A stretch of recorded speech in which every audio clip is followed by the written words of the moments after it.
ካፕከት ላይ ቪዲዮ ኤዲት ስታደርጉ ሰዓታችሁ እየባከነ ተቸግራችኋል? አንድ አጭር ቪዲዮ ለመስራት ለምንድነው ይህን ያህል ሰዓት የሚፈጅብኝ ብላችሁ ጠይቃችሁ ታውቃላችሁ?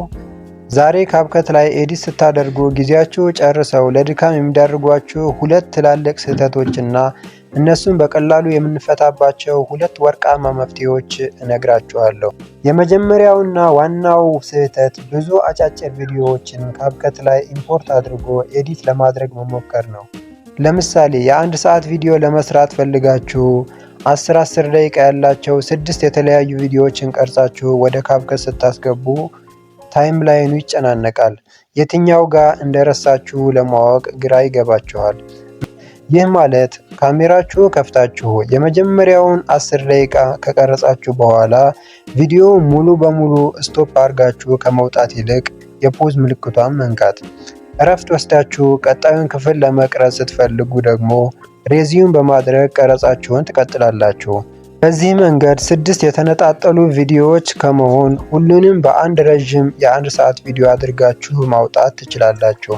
ይሄ ካፕከት ላይ ኢምፖርት ስታደርጉት ስራችሁን በጣም ያቃልለዋል። ቪዲዮውን ኢምፖርት እንዳደረጋችሁ ዝም ብላችሁ መቁረጥና መቀጠል ጊዜያችሁ ያባክናል። ቪዲዮውን እንዳስገባችሁ መጀመሪያ ማድረግ ያለባችሁ ነገር ይህ ቪዲዮ ለማን ነው የተሰራው የሚለውን ማወቅ ነው። ለዩቲዩብ ነው? ለቲክቶክ፣ ለኢንስታግራም ወይስ ለፌስቡክ? ቪዲዮውን ኢምፖርት ካደረጋችሁ በኋላ ምንም ነገር ሳትነኩ ከታች ያሉትን የኤዲቲንግ አማራጮች ወደ ግራ ስክሮል ታደርጋላችሁ። እነዚህ ጋር አስፔክት ሬሾ የሚል ታገኛላችሁ። ስትነኩት አማራጮች ይመጣሉ። ለቲክቶክ ከሆነ የቲክቶክ ሎጎ ያለበት፣ ለዩቲዩብ ከሆነ የዩቲዩብ ሎጎ ያለበት ወይም ለኢንስታግራም የራሱን መርጣችሁ የራይት ምልክትን ትነካላችሁ። ቪዲዮዋችሁ ወዲያውኑ ወደምትፈልጉት ሳይዝ ይቀየራል።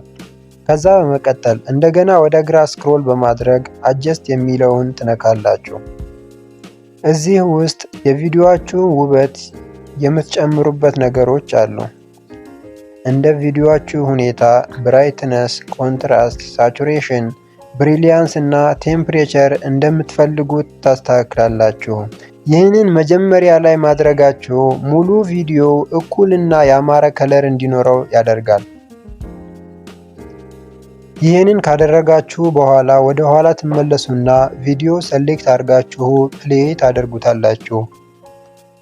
አሁን ስራችሁ በጣም ቀላል ነው።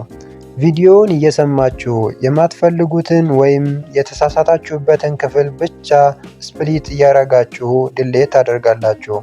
ሌሎች ተጨማሪ ነገሮችን በመጨመር በመጨረሻም ቪዲዮአችሁ ኤክስፖርት ማድረግ ነው። በእነዚህ ሁለት ቀላል ስልቶች ብቻ የኤዲቲንግ ጊዜያችሁን በግማሽ መቀነስ ትችላላችሁ። ቪዲዮ ከተመቻችሁ ላይክ ማድረጋችሁ እንዳትረሱ። ለቻናሉ አዲስ ከሆናችሁ ደግሞ እንደዚህ ያሉ ጠቃሚ መረጃዎች እንዳያመልጣችሁ ሰብስክራይብ አድርጉ። በቀጣይ ቪዲዮ እስከምንገናኝ ቻው።